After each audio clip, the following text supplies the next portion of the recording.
Assalamualaikum warahmatullahi wabarakatuh. Perkenalkan, nama saya Bambang Irawan, Fakultas Sastra Indonesia semester 2. Di sini saya akan menjelaskan beberapa pertanyaan yang ada di UAS mata kuliah fonologi.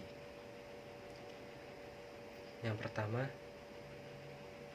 soal pertama yaitu pentingnya fonologi dalam ilmu bahasa. Menurut Abdul Chair, secara entomologi istilah fonologi ini dibentuk dari kata fon yang bermakna bunyi dan logi yang berarti ilmu. Dalam Kamus Besar Bahasa Indonesia 1997 menyatakan bahwa fonologi adalah bidang dalam linguistik yang menyelidiki bunyi-bunyi bahasa menurut fungsinya.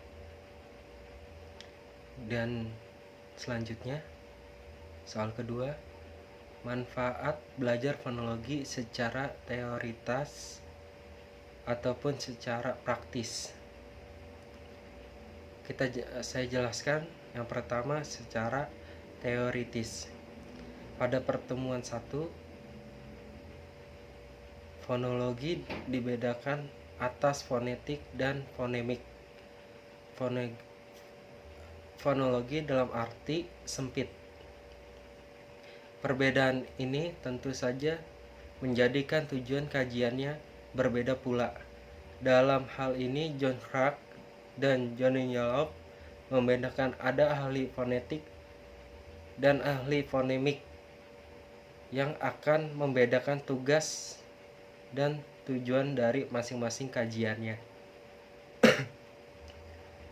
Secara lebih rinci, tujuan teoritis studi fonetik bagi seorang ahli fonetik mencakup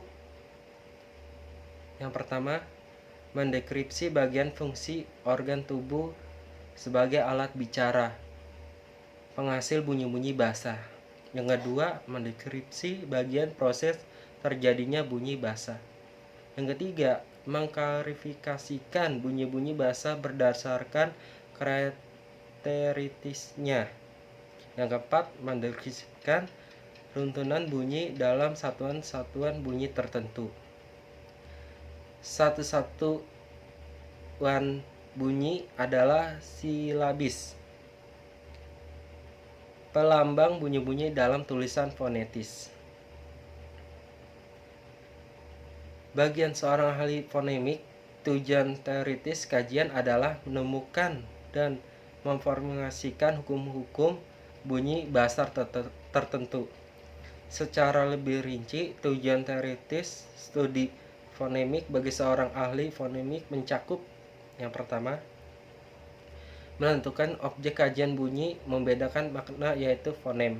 Yang kedua, menentukan identitas fonem. Yang ketiga, mendeskripsikan kaidah-kaidah fonem. Yang keempat, mendeskripsikan struktur fonem. Yang kelima, mendeskripsikan khasanah fonem. Dan sini saya akan menjelaskan tujuan praktis. Tujuan praktis bagi studi fonetik berkaitan dengan bidang-bidang interdisipliner bagi pengajar bahasa. Fonetik diperlukan untuk tujuan latihan berbicara, menyembuhkan penderita tunawicara, untuk membantu orang-orang yang mempelajari bahasa. Kedua, kamus disertai dengan transkripsi fonetis sangat diperlukan.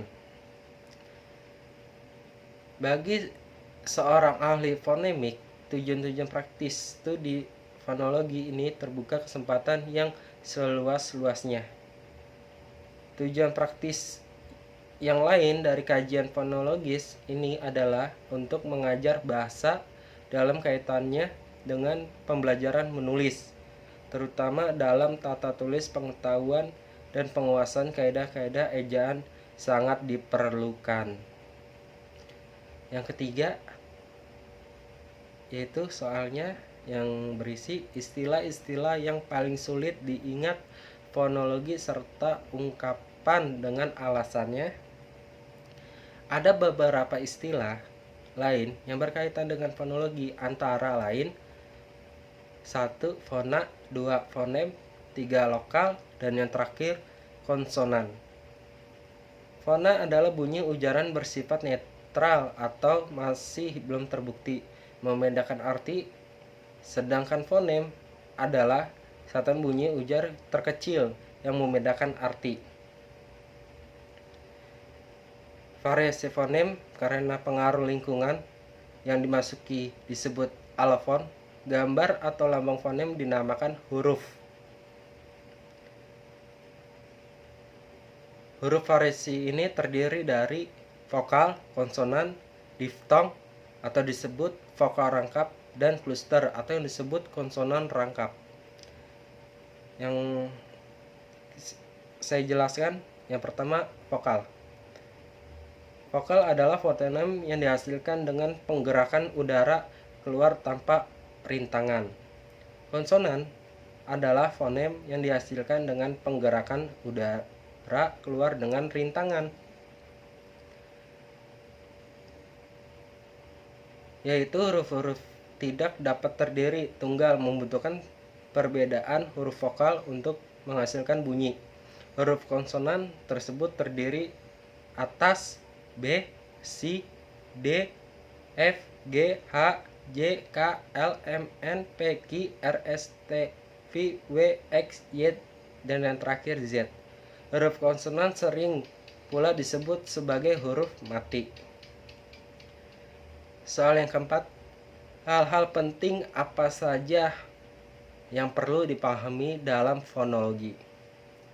Konsep dasar fonologi berasal dari kata fon yang berarti bunyi dan logi yang berarti ilmu. Jadi fonologi dapat diartikan sebagai ilmu yang mempelajari, menganalisa, dan membicarakan runtutan bunyi bahasa yang dihasilkan oleh alat ucap manusia. 1. Fonologi juga menganalisis dan mengkaji tentang pemanfaatan berbagai macam bunyi bahasa yang dihasilkan dari bahasa-bahasa dan pemanfaatan sistem-sistem untuk mengontraskan ciri-ciri bunyi terdapat dalam bahasa-bahasa. Fonologi senantiasa memfokuskan sebuah bahasa sebagai sebuah sistem komunikasi dalam teori dan prosedur analisanya. Sekian, terima kasih. Saya akhiri. Dan maaf bila ada kekurangan yang saya sampaikan maupun kurang jelas, mohon dimaklumi. Sekian, terima kasih. Assalamualaikum warahmatullahi wabarakatuh. Dari saya Bambang Irawan, Fakultas Sastra Indonesia semester 2. Selamat malam.